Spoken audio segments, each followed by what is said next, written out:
पुन्हा एकदा घरगुती गॅस सिलेंडरमध्ये पुन्हा एकदा वाढ झालेत. 29 रुपयांनी ही वाढ झाली आहे. त्यामुळे घरगुती सिलेंडरमध्ये वाढ झाल्यानंतर ज्या गृहिणी आहेत त्यांना ह्याचा नाहक त्रास सहन करावा लागत आहे. कारण की आपण जर बघितलं सलग तिसऱ्यांदा ही घरगुती सिलेंडरमध्ये वाढ झाली आहे. कसं पाहताय, काय अडचण येणार आता? आता अडचण हे येणार, सगळं पब्लिकला त्रास होणार. कोणाला OTP नाही आहेत, कोणाला काय येते, कोण शिक्षा केली नाही मोठी. आता काय शिक्षामध्ये काय काय काय करायचं हे बघून घ्या. पण घरात ह्यापूर्वी आपण जर बघितलं सिलेंडरचे भाव पहिले 900 होते, मग 1000 झाले, मग 1100 झाले. आता असं काय, हे सगळे नवीन नवीन येणार, महागाई करून जाणार. तुम्ही काय सांगाल, महागाई वाढत चालली आहे, सिलेंडरचे भाव वाढत चालले आहेत, 29 रुपयांनी आता ही वाढ झाली आहे, कसं पाहताय? सर्वसामान्य माणसांना, बायकांना हे परवडणारे आहे का? एक महिला बाहेरचं काम करून, धुणी भांडी करून, आता शाळा चालू होणार आहे त्याचा खर्च उचलून, मुलांच्या शाळेचा खर्च, गॅसचा खर्च हा उचलू शकते का? हा सरकारने विचार नको का करायला? आज तुम्ही सगळ्या बाबतीमध्ये OTP मागताय, हे देण्यासारखं आहे का सर्वसाधारण महिलेला? आपण जर बघितलं, तुम्ही जसं म्हणालात की घरकाम करणारे असं, आता ह्या अडचणीला काय सामोरं जाणार? कारण की आता सिलेंडरमध्ये 29 रुपयाची वाढ झाली. तीच महिला विचार करते की मी ह्या गोष्टीला सामोरं कसं जाऊ, मी कसं झेलू हे सगळं. आतापर्यंत मी शाळेचा पोरांचा खर्च मला झेपत नव्हता, त्याच्यामध्ये ही गॅस महागाई.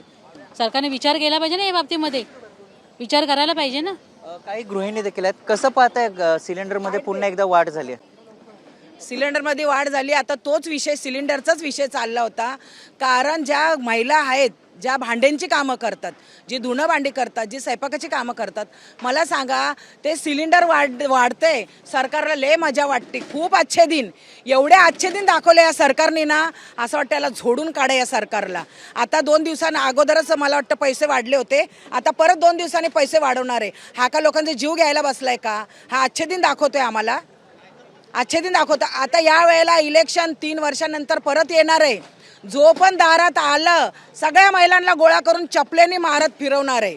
BJP वाले जे पण येतील दारामध्ये, यांचे अच्छे दिन, यांना मी अच्छे दिनच दाखवणार आहे. पण या महागाई वाढत्यामुळे आता खिशाला चांगलीच कात्री बसणार. जसं तुम्ही बोललात, जे काही गृहिणी असतात घरकाम करून ते घरामध्ये काम करत असतात, आणि आता सिलेंडरमध्ये दरवाढ झाल्याने आता पुढच्या अडचणी काय येणार आहे? पुढच्या अडचणी काय येणार आहे? ज्यांना 10,000 पगार आहे, लाईट बिल पाहिजे तेवढे BMC लाईट बिल पाठवते. आम्हाला स्वतः 3-3.5 रुपये लाईट बिल येतो. आम्ही मिडल क्लासचे आहेत, आम्ही काय मोठा हायफाय नाही, आमच्या घरात काय लय मोठे काय नाही. 2 बल्ब आहेत, एक फ्रीज तर नॉर्मलच आहे घरामध्ये.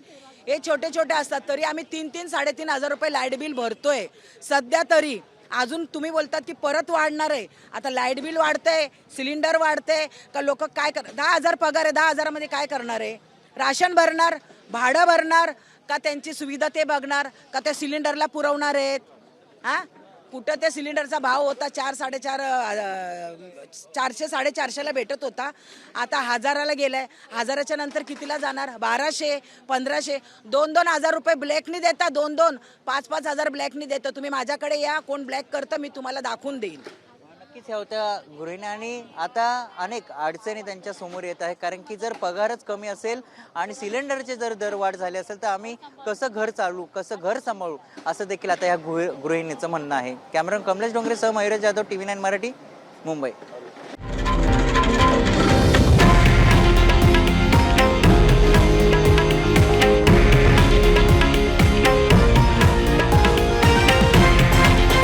हे आहे देशातील नंबर 1 न्यूज नेटवर्क आणि आपण पाहत आहात TV9 मराठी, एकमेव.